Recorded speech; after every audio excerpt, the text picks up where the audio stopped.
दोस्तों, पिछली वीडियो में हम लोग सेंटेंस और उसके टाइप्स के बारे में पढ़े थे। आज उसी से रिलेटेड जितने भी ऑब्जेक्टिव क्वेश्चन हैं उसको सॉल्व करेंगे। तो एक्सरसाइज 1A देखिए, यहाँ पे लिखा हुआ डायरेक्शन में कि 1 से लेकर 10 तक, मतलब 1 से लेकर 10 तक क्वेश्चन दिए हुए हैं और इसमें हमें क्या करना है, तो आइडेंटिफाई करना है। आइडेंटिफाई क्या करना है, सब्जेक्ट को बताना है। मतलब ऑब्जेक्टिव में जितने भी क्वेश्चन दिए हैं उसमें हमें किसको बताना है, तो सब्जेक्ट को बताना है। इन द गिवन सेंटेंस, जो भी सेंटेंस दिए हुए हैं उसमें हमें किसको बताना है, तो सब्जेक्ट को बताना है। पहला क्वेश्चन हमारा यहाँ पर स्टार्ट होता है। पहला क्वेश्चन है हमारा कि Anju is a doctor. Anju क्या है, एक डॉक्टर मतलब है। तो इसमें बताना है आपको कि सब्जेक्ट क्या है। तो अगर आप प्रश्न करें कि कौन डॉक्टर है, तो कौन से प्रश्न करने पर हमें सब्जेक्ट का पता चलता है। तो कौन डॉक्टर है, अंजू डॉक्टर है। अब ऑप्शन ए में देखो, यहाँ पर लिखा हुआ है इज, तो इज तो होगा नहीं क्योंकि इज आपका क्या है, हेल्पिंग वर्ब है। ए यहाँ पर आर्टिकल है और डॉक्टर तो आपका क्या है कि नाउन है, यानी कि ऑब्जेक्ट है। तो अंजू यानी कि हमारा जो फाइनल आंसर हो जाएगा वो अंजू हो जाएगा। अंजू क्या है, सब्जेक्ट है। अंजू क्या है, सब्जेक्ट है। तो इस तरह से हमने सब्जेक्ट को आइडेंटिफाई कर लिया है। उसके बाद में नेक्स्ट हमारा है we are going to Chandigarh. मतलब हम कहाँ जा रहे हैं, चंडीगढ़ जा रहे हैं। तो इसमें देखा जाए तो बी जो हमारा है वो सब्जेक्ट का काम कर रहा है। चंडीगढ़ तो हमारा नाउन हो जाएगा और आर हेल्पिंग वर्ब है, गोइंग तो वर्ब है। तो सब्जेक्ट हमारा क्या हो जाएगा यहाँ पर बी, यानी कि बी जो बी ऑप्शन है फाइनली आपका आंसर हो जाएगा, बी वाला सही हो जाएगा। तीसरा देखिए, तीसरा है the chocolate cake is freshly baked. तो यहाँ पे देखा जाए तो पूरा द चॉकलेट केक, ये जो पूरा सेंटेंस है यहाँ से द चॉकलेट केक, ये आपका सब्जेक्ट हो जाएगा क्योंकि इज जो है वो आपका हेल्पिंग वर्ब है, यानी मेन वर्ब में है, फ्रेशली बेक्ड, और बेक्ड ये ऑब्जेक्ट हो जाएगा। तो यहाँ पे देखा जाए तो पहले ऑप्शन में द है, फिर द चॉकलेट है, फिर द चॉकलेट केक है और फ्रेशली बेक्ड है। तो आपको लगाना है ऑप्शन सी। ऑप्शन सी आपका फाइनली आंसर हो जाएगा। ऑप्शन बी अगर लगा देंगे तो गलत हो जाएगा। देखो यहाँ पर केवल चॉकलेट लिखा हुआ है लेकिन यहाँ पर द चॉकलेट केक लिखा हुआ है। तो इस तरह से आपका तीसरे क्वेश्चन का आंसर सी हो जाएगा। क्वेश्चन नंबर 4 देखिए, Pooja is learning Tamil these days. मतलब इन दिनों पूजा क्या कर रही हैं कि तमिल भाषा को मतलब सीख रही हैं। तो कौन सीख रही हैं, कौन सीख रहा है, पूजा। तो पूजा आपकी हो जाएंगी सब्जेक्ट। और यहाँ पे देखो ए में तो तमिल है, सी वाले में डेज है, बी ऑप्शन में लर्निंग है और डी ऑप्शन पूजा, यानी पूजा जो आपका हो जाएगा ये सब्जेक्ट हो जाएगा। पूजा क्या हो जाएगा, पूजा आपका हो जाएगा सब्जेक्ट। अब हम देखेंगे क्वेश्चन नंबर 5 को। क्वेश्चन नंबर 5 हमारा है, देखो ब्रेड एंड बटर, जो ब्रेड होता है, bread and butter are kept in the refrigerator. तो यहाँ पे ध्यान से आप देखिए तो दो चीज़ें आई हैं, एक ब्रेड आया है, एक बटर आया है। तो ये दोनों तो आपके हो जाएंगे subject, bread and butter. Option में आप देखिए, पहले ऑप्शन में ब्रेड है, दूसरे ऑप्शन में बटर है, तीसरे ऑप्शन में देखिए ब्रेड एंड बटर दोनों हैं। तो ये आपका फाइनल आंसर हो जाएगा, नहीं ऑप्शन सी, यानी 5 का जो है आंसर हो जाएगा सी। रेफ्रिजरेटर तो होगा नहीं क्योंकि रेफ्रिजरेटर जो है वो आपका ऑब्जेक्ट के रूप में काम करता है। क्वेश्चन नंबर 6 देखिए, टोनी लिव्स इन कोलकाता। तो टोनी कहाँ पे रहता है, कोलकाता में। तो कौन रहता है, टोनी रहता है ना। तो टोनी हमारा सब्जेक्ट हो जाएगा, यानी कि ऑप्शन ए आपका राइट आंसर हो जाएगा। टोनी जो है वो आपका हो जाएगा सब्जेक्ट। टोनी क्या हो जाएगा, सब्जेक्ट। लिव्स ये आपका वर्ब है और कोलकाता जो है वो ऑब्जेक्ट है, इसलिए जो हमारा फाइनल आंसर होगा वो होगा टोनी, यानी A option. My mother is a religious women. तो यहाँ पे ध्यान से आपको देखना है कि जो माई मदर वर्ड है ये आपका पूरा सब्जेक्ट होगा, इज आपका वर्ब है, रिलीजियस वूमेन ये आपका ऑब्जेक्ट हो जाएगा। तो माई अगर आप लगा देंगे तो गलत हो जाएगा, मदर भी लगाएंगे तो भी गलत हो जाएगा, इसलिए फाइनल आंसर में आपको लगाना है माई मदर। माई मदर, ये क्वेश्चन नंबर 7 का जो सी है वो आपका राइट आंसर हो जाएगा, सही हो जाएगा। ये आपका क्या है, सब्जेक्ट है, सब्जेक्ट।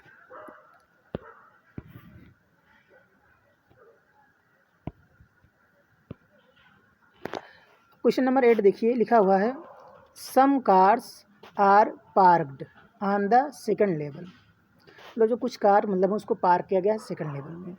तो यहाँ पे आपको सब्जेक्ट को फाइंड करना है। तो तो पहले ऑप्शन में तो लिखा हुआ है कार्स, दूसरे ऑप्शन में लिखा हुआ है सम कार्स, तीसरे ऑप्शन में लिखा हुआ है सेकंड लेवल, और ऑप्शन डी आपका है ऑन द सेकंड लेवल। तो आपको सब्जेक्ट को फाइंड करना है। तो सब्जेक्ट आपका हो जाएगा सम कार, यानी कुछ कारें हैं। केवल सम करेंगे तो हो जाएगा गलत, इसलिए आपको क्या लगाना है, ऑप्शन बी सम कार्स। तो ऑप्शन बी आपका ये फाइनल आंसर हो जाएगा।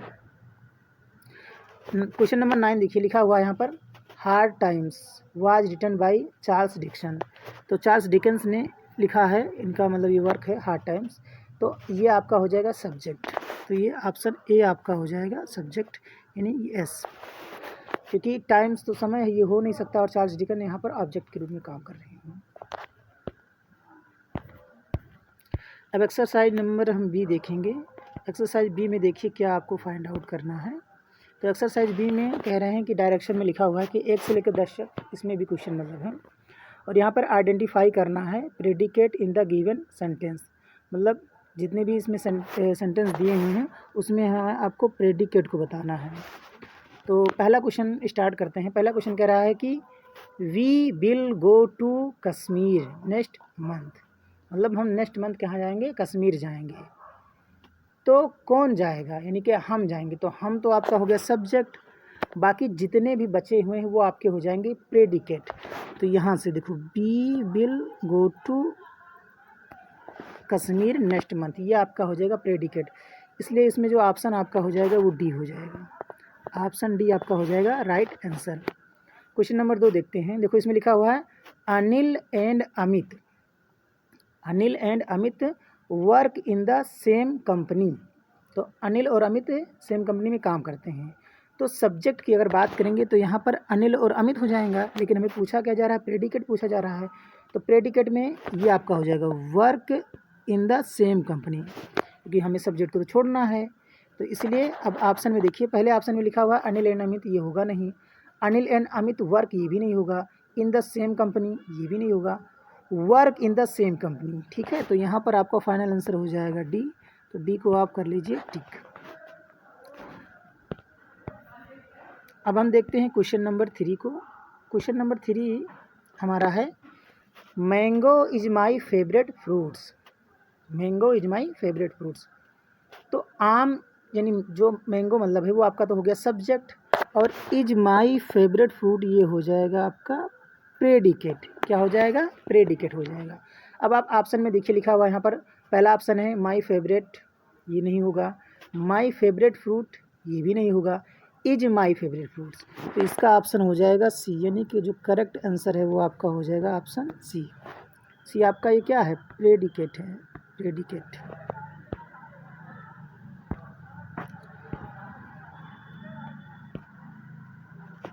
अब देखो क्वेश्चन नंबर 4 कह रहा है she appeared in a competitive exam. तो वो कहाँ पे अपीयर हुई थी, कॉम्पिटिटिव एग्जाम में। तो सी तो आपका सब्जेक्ट हो जाएगा, बाकी जितने भी बचे हुए सेंटेंस है वो आपके हो जाएंगे प्रेडिकेट। इसका मतलब कि अब ऑप्शन ए है सी अपीयर्ड, तो ये तो होगा नहीं। अब कॉम्पिटिटिव एग्जाम, ये भी नहीं होगा। Appear in a competitive exam, यानी ऑप्शन सी जो आपका फाइनल आंसर होगा वो ऑप्शन सी होगा। Right answer is option C. और क्वेश्चन नंबर 5 देखिए। क्वेश्चन नंबर 5 क्या कह रहा है कि he was taken to a doctor. तो यहाँ पे देखो ही तो आपका सब्जेक्ट हो जाएगा, लेकिन was taken to a doctor ये आपका हो जाएगा प्रेडिकेट। क्या हो जाएगा, ये आपका प्रेडिकेट हो जाएगा। तो इसमें हम देखेंगे ऑप्शन, पहले ऑप्शन में देखो ही वाज, ये भी होगा नहीं। Was taken to a doctor, तो ऑप्शन बी आपका सही हो जाएगा, यानी करेक्ट आंसर आपका ऑप्शन बी होगा। क्वेश्चन नंबर हम 6 को देखते हैं। क्वेश्चन नंबर 6 हमारा कह रहा है कि bought a black purse yesterday. तो पहला ऑप्शन है बॉट, दूसरा ऑप्शन है बॉट अ ब्लैक पर्स, तीसरा ऑप्शन है यस्टरडे, और चौथा है bought a black purse yesterday. तो सी तो आपका हो जाएगा सब्जेक्ट, बाकी जितने बचे हुए हैं वो आपके हो जाएंगे प्रेडिकेट। इसका मतलब कि आपका ऑप्शन डी आपका हो जाएगा प्रेडिकेट, ठीक है। आपका ऑप्शन क्या हो जाएगा, डी, प्रेडिकेट हो जाएगा। राइट आंसर ऑप्शन आपका डी, ओके। क्वेश्चन नंबर 7 को देखते हैं। क्वेश्चन नंबर 7 हमारे पास में है, कह रहा है कि students will take their maths test tomorrow. तो कौन टेस्ट देंगे? स्टूडेंट। तो स्टूडेंट तो हमारे होंगे सब्जेक्ट, बाकी जितने भी बचे हुए हैं वो हो जाएंगे प्रेडिकेट। अब आप ऑप्शन में देखिए, पहला ऑप्शन है मैथ्स टेस्ट, तो ये तो होगा नहीं। ऑप्शन बी कह रहा है कि will take their maths test tomorrow, तो यही आपका राइट आंसर हो जाएगा, यानी राइट आंसर आपका हो जाएगा बी, और बी को आपको कर लेना है टिक। ये आपका हो जाएगा प्रेडिकेट, ये आपका क्या हो जाएगा? प्रेडिकेट हो जाएगा।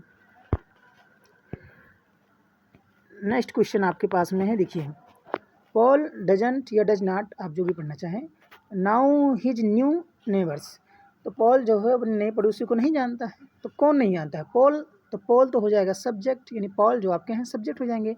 और डज नॉट नाउ, यहाँ से does not now new neighbours, ये आपका हो जाएगा प्रेडिकेट।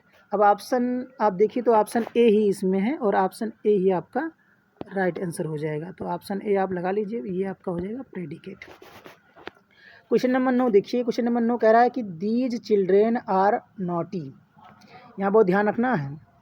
दीज चिल्ड्रेन, तो ये आपका हो जाएगा सब्जेक्ट, कुछ बच्चे क्या करते हैं गड़बड़ कर देते हैं। आर नोटी, ये आपका हो जाएगा प्रेडिकेट।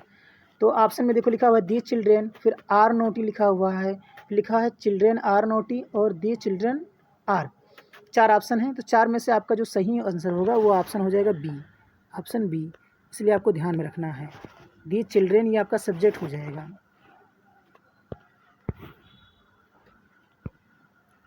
अब क्वेश्चन नंबर 10 देखते हैं। क्वेश्चन नंबर 10 कह रहा है I want to watch a movie, ठीक है, मैं मूवी देखने चाह रहा हूँ। आई वांट मैंने चाहता हूँ, ठीक है, मूवी देखना, वॉच अ मूवी, तो कौन चाहता है? यानी मैं चाहता हूँ, तो आई तो आपका हो जाएगा सब्जेक्ट, बाकी जितने बचे हुए सेंटेंस हैं ये आपके क्या हो जाएंगे? प्रेडिकेट हो जाएंगे। यानी watch to, want to watch a movie, ये आपका हो जाएगा प्रेडिकेट। अब ऑप्शन में देखिए, पहला ऑप्शन है वॉच अ मूवी, ये तो नहीं होगा। ऑप्शन बी देखिए, want to watch a movie, तो ऑप्शन बी आपका जो है वो हो जाएगा राइट आंसर।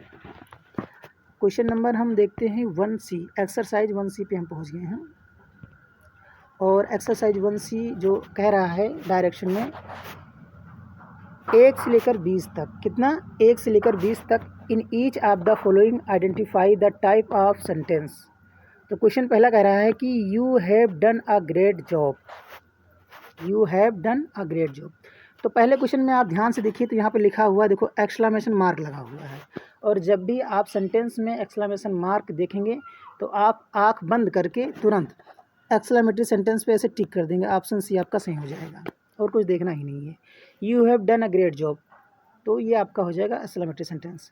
क्वेश्चन नंबर 2 देखिए, क्वेश्चन नंबर 2 कह रहा है have you ever been to Europe, तो यहाँ पर देखो क्वेश्चन मार्क लगा हुआ है, आप यूरोप, क्वेश्चन मार्क लगा हुआ है यूरोप पे, तो जब क्वेश्चन मार्क लगा रहता है तो इसका मतलब कि वो हमारा कौन सा सेंटेंस है? इंट्रोगेटिव, तो इंट्रोगेटिव यानी कि राइट आंसर आपका हो जाएगा बी। आगे बढ़ते हैं। अब क्वेश्चन नंबर 3 देखो कह रहा है कि give her a surprise gift, इस सेंटेंस को बहुत ध्यान से पढ़ना है। देखो लिखा हुआ है give her a surprise gift, ये आपका असर्टिव सेंटेंस है, असर्टिव को ही हम डिक्लेरेटिव सेंटेंस कहते हैं, या इंट्रोगेटिव सेंटेंस है।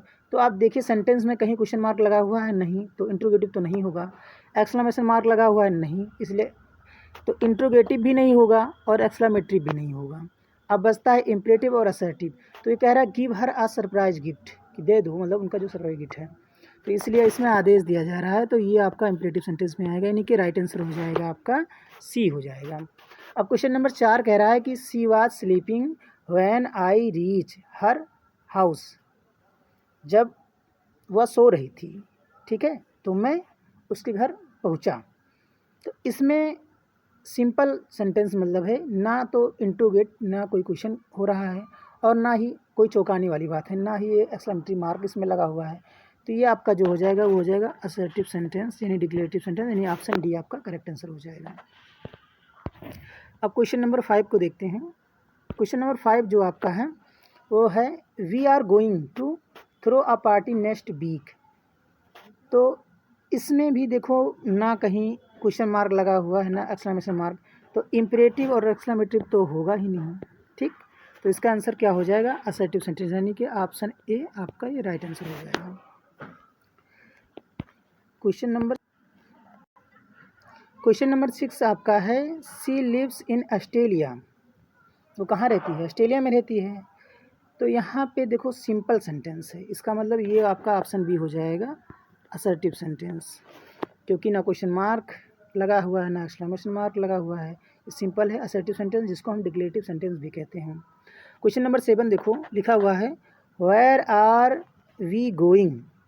अब यहाँ पे देखो क्वेश्चन कह रहा है कि हम कहाँ जा रहे हैं, तो इम्परेटिव तो है नहीं, एक्सक्लेमेशन मार्क नहीं लगा है, क्या लगा हुआ है? Question mark. तो इसलिए आपका ये हो जाएगा इंट्रोगेटिव सेंटेंस, यानी फाइनल आंसर आपका हो जाएगा डी। नेक्स्ट आपका है, डू नॉट या डोंट स्पीक लाउडली।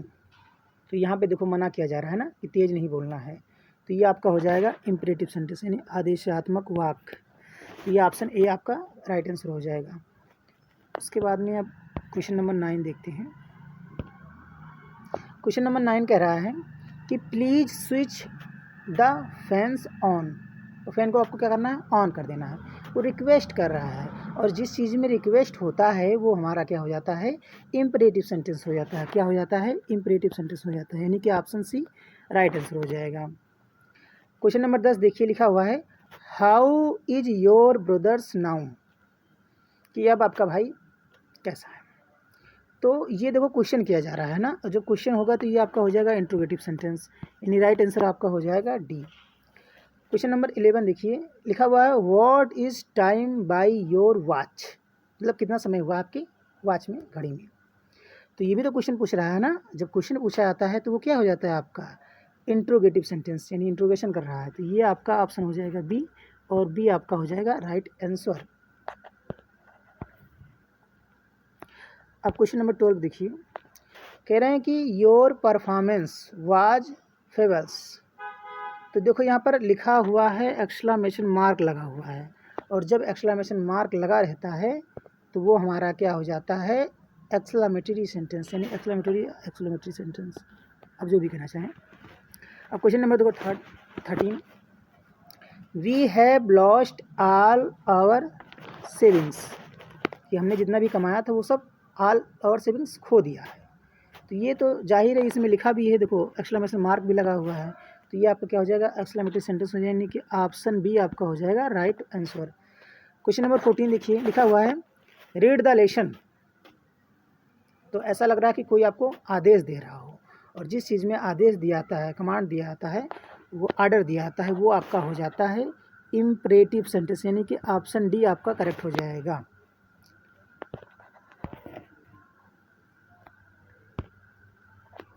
अब देखो क्वेश्चन नंबर 15 कह रहा है कि सेल बी ऑर्डर अ पिज्ज़ा। सेल बी ऑर्डर अ पिज्ज़ा, कि क्या हम पिज्ज़ा ऑर्डर करेंगे। तो ये आपका क्वेश्चन मार्क है, लास्ट में क्वेश्चन मार्क लगा हुआ, तो इसलिए क्या हो जाएगा? ये इंट्रोगेटिव सेंटेंस, यानी कि ऑप्शन बी आपका राइट आंसर हो जाएगा।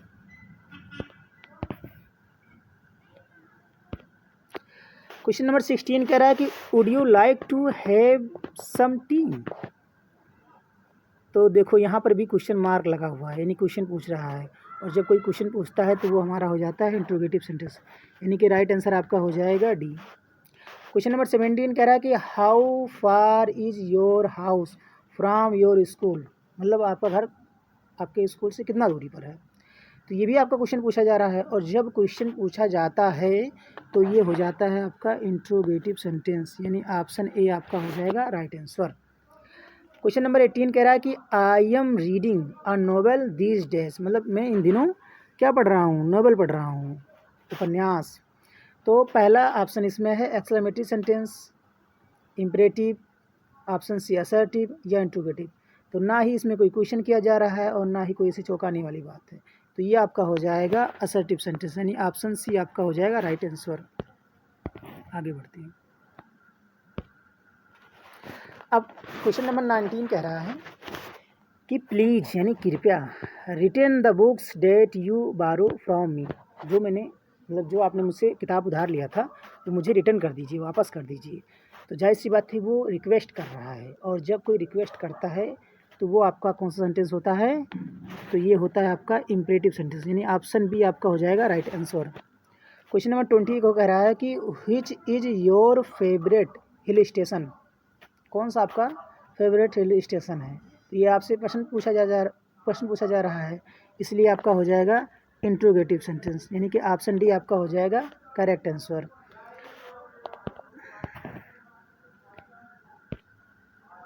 अब देखिए दोस्तों 21 क्वेश्चन है, इसमें कह रहे हैं कि आइडेंटिफाई करना है। क्या आइडेंटिफाई करना है? द टाइप ऑफ सेंटेंस, मतलब बताना कि किस टाइप का सेंटेंस है। लिखा हुआ है come and do your duty, मतलब आओ और अपना ड्यूटी करो।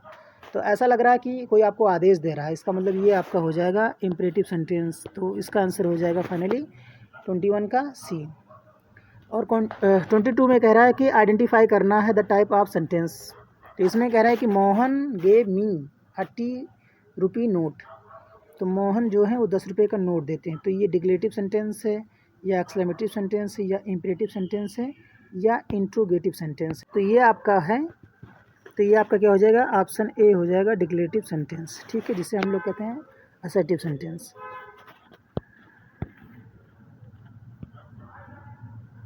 अब देखिए क्वेश्चन नंबर 23 कह रहा है leave your bags at the gate. तो इसमें आइडेंटिफाई करना है सेंटेंस को। ये देखो सैनिक स्कूल में सब पूछेंगे, जितने भी क्वेश्चन मतलब हैं इसमें सब सैनिक स्कूल में पूछे गए हैं, 2021 में पूछा गया है। पहला ऑप्शन इसमें है कि इम्परेटिव है, दूसरा कह रहा है डिक्लेरेटिव सेंटेंस है, तीसरा कह रहा है कि इंट्रोगेटिव है, चौथा कह रहा है एक्सक्लेमेटिव है। तो लिखा हुआ leave your bag at the gate, ठीक है, कि आपका बैग जो है गेट पे छोड़ दिया। तो ये सिंपल सेंटेंस है, इसको हम कह सकते हैं क्या है, ये डिक्लेरेटिव सेंटेंस आपका हो जाएगा। अब क्वेश्चन नंबर 24 देखो कह रहा है कि can also be called imperative sentence, मतलब हम आदेशात्मक वाक्य को और क्या किस नाम से पुकार सकते हैं या किसे कहते हैं। तो देखो पहला ऑप्शन है एक्सक्लेमेशंस, कमांड्स, स्टेटमेंट्स, क्वेश्चन। तो इसका ऑप्शन हो जाएगा बी, बी जो है कमांड से नहीं आदेश देता है, तो इसलिए ऑप्शन बी इसका राइट आंसर हो जाएगा।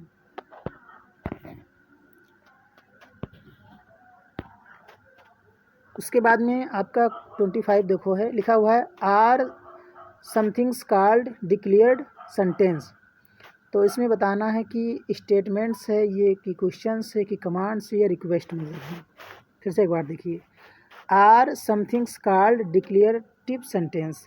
तो डिक्लेरेटिव सेंटेंस में क्या आता है? स्टेटमेंट आता है, कथन। तो इसलिए आपका जो राइट आंसर हो जाएगा ए हो जाएगा।